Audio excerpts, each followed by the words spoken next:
Anxiety, it freaks me out. It's driving me, it creeps me out.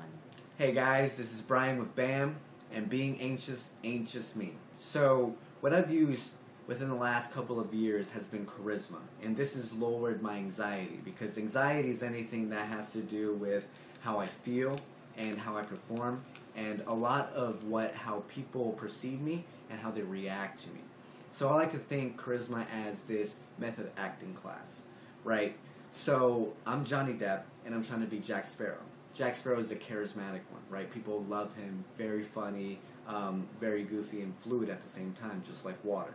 So I'm going to be like Johnny Depp and believe that I become that personality. So I live the same way, and the small nuances that basically give off the behavioral cues that a lot of people read, they're going to believe that I am that character because it becomes naturally. Now you have the verbal cues and the nonverbal cues, and once they're congruent and within sync and understanding with one another, people will perceive us a certain way. So now charisma has two elements to it. It has to do with power and it has to do with warmth. And basically what power is our influence. If we become too powerful, it's too arrogant, and basically it's anything that has to do with our flight and flight responses.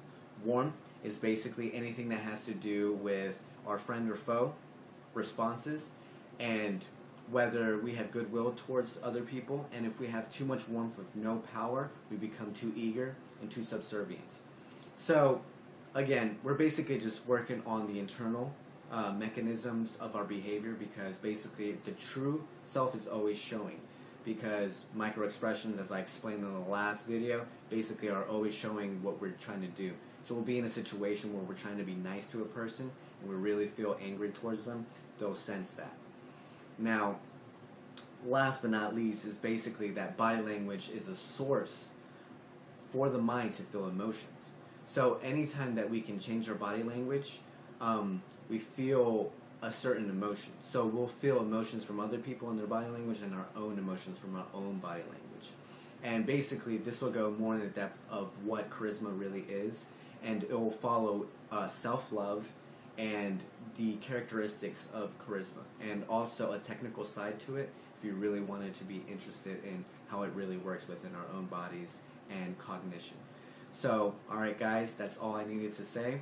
I'm out and about what I just talked about. Peace.